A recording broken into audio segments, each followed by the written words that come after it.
Halo para nakama dimanapun kalian berada. Kali ini gue bakal membahas tentang 3 buah iblis yang memiliki kekuatan pertahanan terkuat yang ada di dunia One Piece. Bahkan salah satunya dianggap sebagai buah iblis dengan pertahanan paling kuat di dunia One Piece. Sebelum mulai ke dalam videonya, jangan lupa like, share, dan subscribe serta nyalakan loncengnya agar kalian tidak ketinggalan video terbaru dari gue. Terima kasih.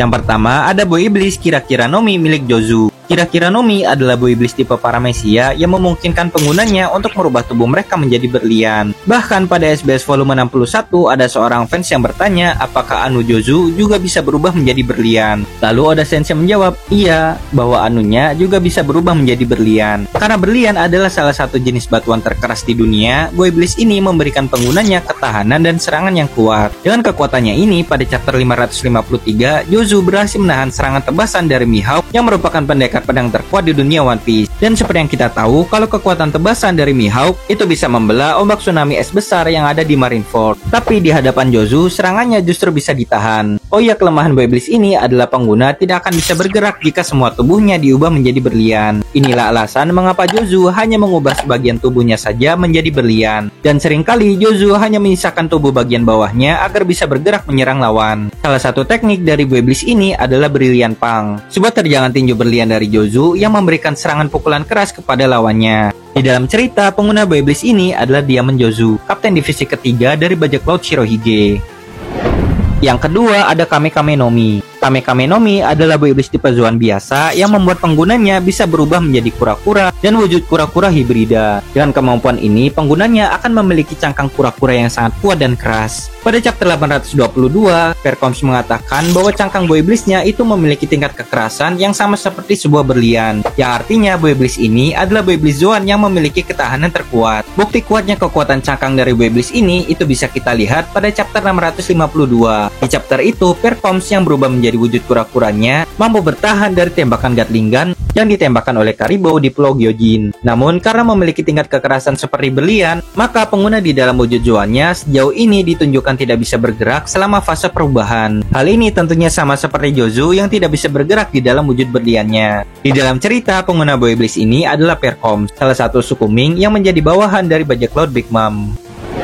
Yang ketiga ada Bari-Bari Nomi. Bari-Bari Nomi adalah buah iblis tipe Paramecia yang memungkinkan penggunanya untuk menciptakan barir penghalang yang sangat kuat.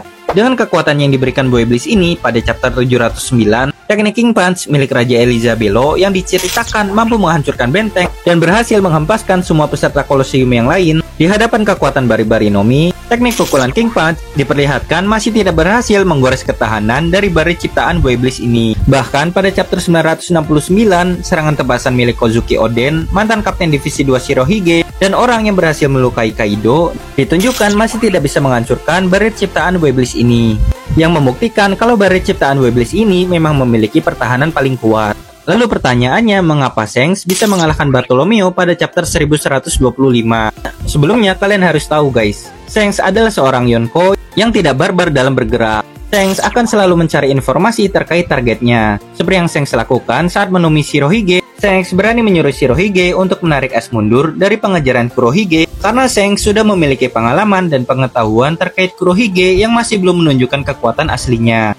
Lalu sebelum mengalahkan Kapten Kid di Elbaf, Shanks juga meminta informasi terkait Kapten Kid kepada Hongo. Karena kebiasaannya yang selalu mencari informasi sebelum bertarung inilah yang membuat Shanks bisa mengalahkan Bartolomeo. Apalagi kalau kalian ingat, syarat aktif kekuatan ini adalah pengguna harus menyilangkan jarinya hingga membentuk simbol seperti ini. Jika pengguna tidak menciptakan simbol ini, maka pengguna tidak akan bisa menciptakan barir.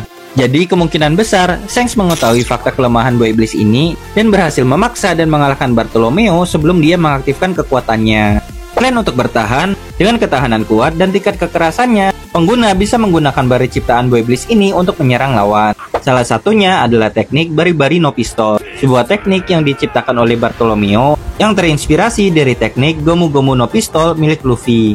Oh ya, penghalang atau barir yang diciptakan oleh buah iblis ini itu bisa dibentuk dan disesuaikan tergantung keinginan dari sang pengguna. Seperti yang diperlihatkan pada chapter 757. Di chapter itu, Bartolomeo ditunjukkan mampu membentuk barisan tangga dari kekuatan barirnya. Selain pengguna harus menyilangkan jarinya untuk mengaktifkan kekuatan, kelemahan dari buah iblis ini adalah adanya batasan dari barir yang bisa diciptakan oleh sang pengguna. Karena alasan inilah Bartolomeo memilih untuk menggunakan badannya untuk melindungi Nico Robin yang akan diserang oleh Gladius di Dressrosa. Di dalam cerita, pengguna buah iblis ini dulunya adalah Kurozumi Memomaru. Namun setelah Memomaru dikalahkan brutal oleh Kaido karena mengganggu pertarungannya dengan Oden, buah iblis ini kini dimiliki oleh Bartolomeo. Sekian video dari gua. Kalau ada yang kurang, kalian bisa tambahkan di kolom komentar. Jangan lupa like, share, dan subscribe serta nyalakan loncengnya agar kalian tidak ketinggalan video terbaru dari gua. Terima kasih.